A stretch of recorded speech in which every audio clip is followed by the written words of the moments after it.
அன்பார்ந்த ஆன்மீக துறை சிந்தனையாளர்களே, உங்கள் அனைவருக்கும் எனது வணக்கத்தையும் வாழ்த்துக்களையும் தெரிவித்து, உங்களுடைய சிந்தனைக்காக உடல்நல வாழ்வுக்கும் ஆன்மீக அறிவுக்கும் உள்ள சம்பந்தம் என்ன, அதாவது spiritual knowledge for physical health, என்ன தொடர்பு? இப்ப நம்ம ஆன்மீக அறிவுல உயரணும்னு சொல்றோம், இந்த கடவுளை வேண்டுகிறோம், அதுக்கு பேரு ஆன்மீகம், அல்லது ஆன்மாவை அறிவது ஆன்மீகம், இப்படி எல்லாம் சொல்றோம். இந்த கடவுளை அறியணும், அப்பதான் கடமையில் வாழ்வான், இப்படி எல்லாம் கூட சொல்றோம். அதுல உடல் நலத்தோட வாழணும். இப்ப எல்லாரும் பிசிக்கல் ஹெல்த் எல்லாருக்கும் தெரியும். அப்படின்னா என்ன? ஆரோக்கியமா இருக்கணும்.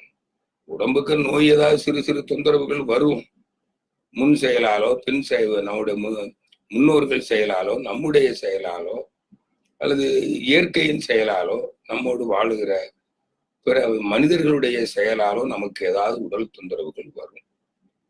அந்த நோய் வந்தா நீங்கும், நோய் வந்தா அது நீங்கும். மகளிர் சொல்லுவாங்க, மரணத்தின் போதாவது நீங்குகிறது அல்லவா, இங்க வந்தது போகும். அந்த நோயை தணிக்கணும். இந்த நோய் தொந்தரவு கூடக்கூடாது. தணிஞ்சதுனாலே தணிஞ்சுக்கிட்டு போயிடும், அப்படியே நோய் ஒரு நாள் இல்லாம போயிடும். அதான் உடல்நல வாழ்வு. இந்த உடல்நல வாழ்வுக்கும் இந்த ஆன்மீக அறிவுக்கும் என்ன சம்பந்தம்? இப்ப இந்த உடல்நல வாழ்வுக்கு வேதாத்திரியத்துல நம்ம சொல்றோம், நோயின்னா என்ன அல்லது உடல்னா என்ன, உடல்னா என்ன, உடல் நோயின்னா என்ன, அந்த நோயை எப்படி தணிக்கிறது, இத மகான்கள் எல்லாம் சொல்லியிருக்காங்க. வேதாத்திரி மகரிஷி மாதிரி திருவள்ளுவர் சொல்றாரு பாருங்க, நோய் நாடி நோய் முதல் நாடி அது தணிக்கும் வாய் நாடி வாய்ப்பை செயல். நோயினா என்ன, நோய்க்கு என்ன காரணம், அது எப்படி தணிக்கிறது, இந்த அறிவு மனிதனுக்கு வேண்டும். இந்த அறிவை தான் எல்லா மகான்களும் சொல்றாங்க.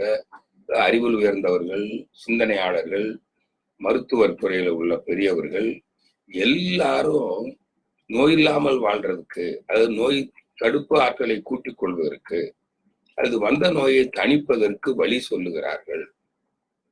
இதையெல்லாம் நம்ம கேட்டிருக்கிறோம். ஆனா இது எல்லாரும் கடைப்பிடிக்கிறாங்களா? இல்ல. முழுமையா கடைப்பிடிக்கிறாங்களா? ஒரு சிலது கொஞ்சம் கடைப்பிடிக்கிறாங்க, முழுமையா கடைப்பிடிக்கிறது இல்ல. அதைத்தான் சொல்றோம், அற வாழ்க்கை அறநெறி, அறத்தான் வருவதே இன்பம், அறச்செயல்கள் நல்ல செயல்கள்.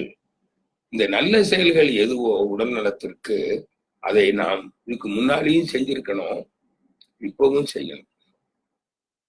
அப்படி செஞ்சுக்கிட்டு வந்தா நோய் எதிர்ப்பு ஆற்றல் கூடும். இப்போ நோய் வந்துருச்சு, அதுக்கு என்ன நல்ல செயல்? நோயை போக்குற நல்ல செயல், அதான் கியூர். ஒண்ணு ப்ரிவென்ஷன் அண்ட் கியூர்.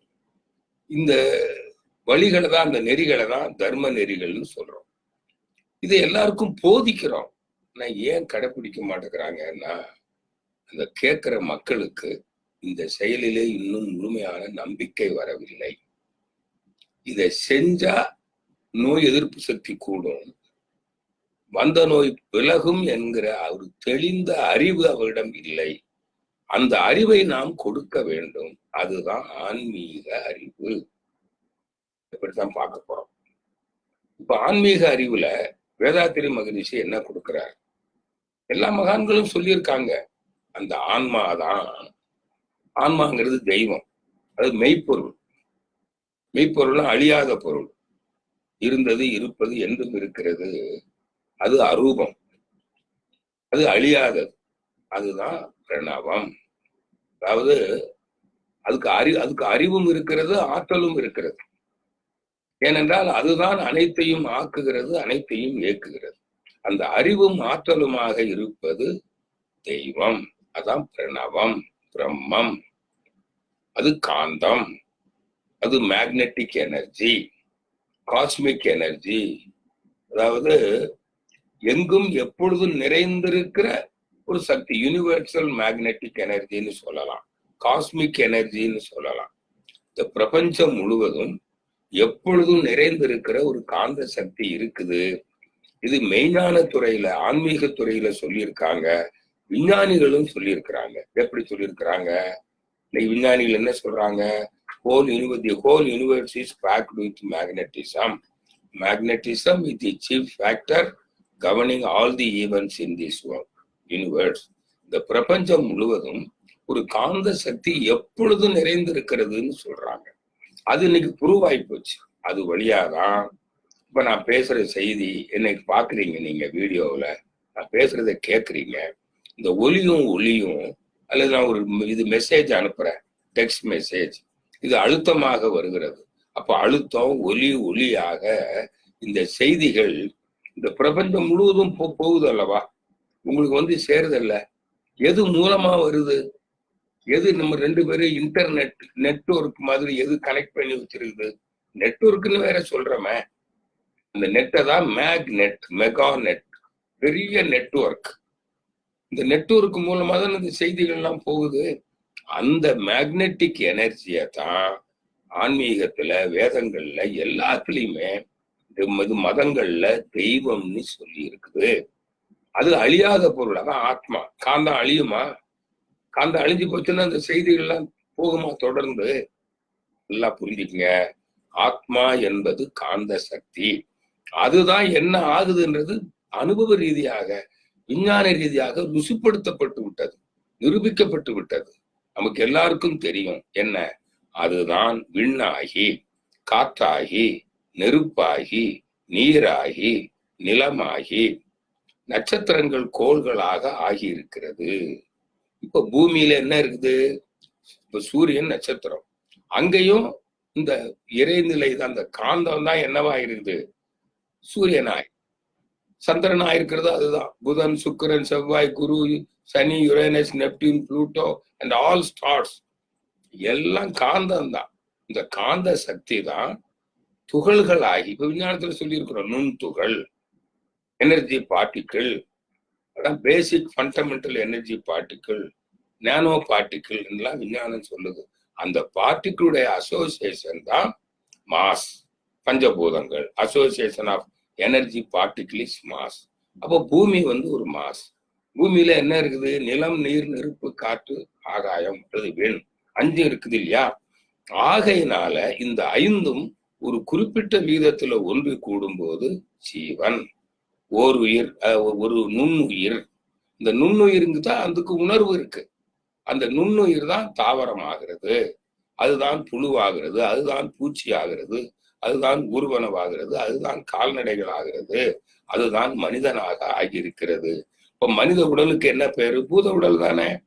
5 பஞ்சபூதங்கள் கூடி ஜீவ உடலாக இருக்கிறது. உடல்னா பரு உடல் இல்ல, ஜீவ உடல், உயிர் உடல். இப்ப இந்த உயிர் உடல்ல என்ன இருக்குது? நிலம், நீர், நெருப்பு, காற்று, ஆகாயம் 5 இருக்குது அல்லவா? அந்த 5 நிரந்தரமா இல்ல, அது மாறிக்கிட்டே இருக்குது, கரைந்து கொண்டே இருக்கிறது. அப்படி கரையும் போது அங்கே காந்தம் உற்பத்தி ஆகிறது. அந்த காந்தத்துக்கு பேர் தான் ஜீவ காந்தம், பயோ மேக்னெட்டிக் எனர்ஜி. அது எப்படி சொன்னோம்னா, எங்கும் நிறைந்திருக்கிற காந்தம் தான் பஞ்சபூதமாகி அது மீண்டும் ஜீவநிலைய காந்தமாக மாறி அழுத்தம், ஒளி, சுவை, வாசனை என்னும் விளைவை கொடுத்து மீண்டும் அந்த சுத்த வெளியாக ஆதிநிலையாக மாறி விடுகிறது. இதுதானே நிகழ்ச்சி. அப்ப இங்க உற்பத்தி ஆகுது பாருங்க. அதாவது பஞ்சபூதங்களுடைய கரைசல். இந்த ஜீவ காந்தத்துக்கு ஒரு அழுத்தம் ஒண்ணு இருக்கு. அது எத்தனை வோல்ட் இருக்கணும் அல்லது ஒரு இத்தனை யூனிட் இருக்கணும்னு ஒரு கணக்கு இருக்கு.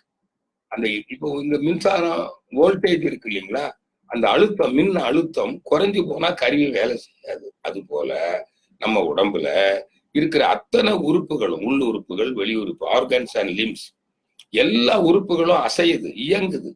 அதை இயக்குகிற சக்தி எது? அந்த ஜீவகாந்தம். இப்போ ஒரு ஃபேன் இயங்குது அப்படின்னா அங்க அதை இயக்குறது மின்காந்தம் தானே. இந்த இப்போ வோல்டேஜ் குறைவா இருந்தா சரியா இயங்குமா? முழு திறனோட இயங்குமா? இயங்காது இல்லையா? அதே போல இங்க ஜீவகாந்தம் எப்போ குறையுதோ, அழுத்தம் குறையுதோ, அப்ப அதுக்கு அழுத்தம் குறைகிறதுனால இயக்கத்துல சீர் கெட்டு விடும், அது சீராக இயங்காது. எப்போ கெடுதுன்னா இந்த பஞ்சபூதங்களுடைய அளவு தரம் குறையும் போது. அதான் சொல்றோம், நம்ம இப்ப பொதுவா உண்ணுதல், உழைத்தல், உறங்குதல், உடல் உறவு கொள்ளல், எண்ணுதல், இந்த 5 செயலை எடுத்துக்கங்களேன். இதுல அளவு முறை மீறும் போது பஞ்சபூதங்களுடைய அளவு தரம் குறைபாடு ஏற்பட்டு, அப்ப அந்த குறைபாடு ஏற்பட்ட உடனே காந்த உற்பத்தி குறையுது, அழுத்தம் குறைஞ்சு போச்சு. அழுத்தம் குறைஞ்ச உடனே ஓட்டத்துல தடை வருது, வலி இல்ல. அப்ப தடை ஏற்பட்டா வலி வரும். வலி வந்தா என்ன செய்யும்? ஜீவகாந்தம் ஒழுகும், மேலும் ஒழுகும். அப்போ அந்த வலி நீடிக்குது. அந்த நீடித்த வலிக்கு பேரு நோய். அப்போ எந்த உறுப்பு சரியா இயங்குறது இல்லை. அப்ப ஜீரணம் எப்படி நடக்கும்? அப்ப சத்துக்கள் உடம்புல பிரிச்சு எடுக்கப்படுமா? அப்ப என்ன ஆகும்னா உற்பத்தி, ஜீவகாந்த உற்பத்தியே குறைஞ்சிடும். எப்படின்னா சத்துக்கள் குறைஞ்சா உயிர் சக்தியை பிடிச்சு வைக்க முடியாது. எலக்ட்ரான ஒரு பேட்டரியில கெமிக்கல்ஸ் இருக்கு, அந்த கெமிக்கலோட குவான்டிட்டி குவாலிட்டி குறைஞ்சு போனா சார்ஜ் நிக்குதா, பிடிச்சு வைக்குதா? அதே போல இங்க அழுத்தம் குறையும் போது ஓட்டத்துல தடை வரும். இதான் நோய். நல்லா தெரிஞ்சு போச்சு. ஓட்டத்தடை வேற புற தாக்குதல். இப்போ ஒரு தாக்குதல் நடக்குது, கட்டுறோம், வலிக்குது. அது செல்லுலர் அரேஞ்ச்மெண்ட்ஸ், அணு அடுக்கு சீர்குலைஞ்சு போனா ஓட்டத்துல தடை வரும். எது மாதிரி? இப்போ டார்ச் லைட்ல செல்லு போட்டிருக்கீங்க, இந்த செல்லு லூஸா இருந்தா திருப்பி போட்டா ஓட்டத்துல தடை வருது இல்ல? அதே போல அந்த செல்லுல கெமிக்கல் கெட்டு போச்சு, ஓல்டு ஆகி போச்சு, ரசாயனம் கெட்டு போச்சு. அதே மாதிரி இந்த உடம்புல பயோ கெமிக்கல் டிஸார்டர் வருது. எப்போ வருது? இந்த 5 அளவு முறை மீறும் போது, பஞ்சபூதங்களுடைய அளவு தரம் குலைந்து போற போது இங்க அழுத்தம் குறைஞ்சு போயிடுது. இப்ப தெரிஞ்சு போச்சு, ஜீவகாந்த அழுத்தம் குறைந்தாலோ ஓட்டத்தில் தடை ஏற்பட்டாலோ இதுதான் நோய். அப்போ இந்த ஆன்மீக அறிவு வந்த உடனே ஒரு தெளிவு வந்துச்சு, ஞானம் வந்துருச்சு. உடல் நலம் காக்கும் ஞானம் கிட்டி விட்டதல்லவா? இதுதான் ஆன்மீக அறிவு. அப்ப ஆன்மீக அறிவு வந்தாதான் மக்களுக்கு நம்பிக்கை வரும். ஓ கரெக்ட், இதுதான் நோய் காரணம். அப்ப நோய்க்கு என்ன காரணம்? நோய் எப்படி போக்குறது? ஜீவகாந்த அழுத்தம் குறைஞ்சா நோய், அந்த அழுத்தத்தை சீர் செஞ்சா, கூட்டுனா அது கியூர். அப்ப ஜீவகாந்த அழுத்தத்தையும் ஓட்டத்தையும் சீராக வைத்திருக்கும் ஒரு வாழ்க்கை முறையே உடல்நலம் காக்கும் ஒழுக்க பழக்க அறிவு அல்லது உடல்நலம் காக்கும் அறிவு. இதுக்குதான் மகிரி சொன்னாங்க, உணவு, உழைப்பு, உறக்க, உடல் உறவு, எண்ணம், இதில் அளவு முறை காக்கணும். சுற்றுமுறை சூழல், சந்தர்ப்பம் முதல் கோள்கள் சஞ்சாரத்தினாலேயும் ரசாயன குழப்பம் வராம பார்த்து கொள்ளணும். உடல் பயிற்சி செய்யணும், தியானம் பண்ணணும், துன்பப்படுறவங்களுக்கு உதவணும். அப்பதான் ஜீவகாந்தத்தினுடைய அழுத்தத்தையும் தரத்தையும் பராமரிக்க இயலும் என்று கூறி, இதுவே உடல்நலம் காப்பதற்கு ஆன்மீக அறிவு என்னும் ஒரு சிந்தனையை நிறைவு செய்கிறோம். அனைவருக்கும் நன்றி, மகிழ்ச்சி, வாழ்த்துக்கள். வாழ்க வளமுடன்.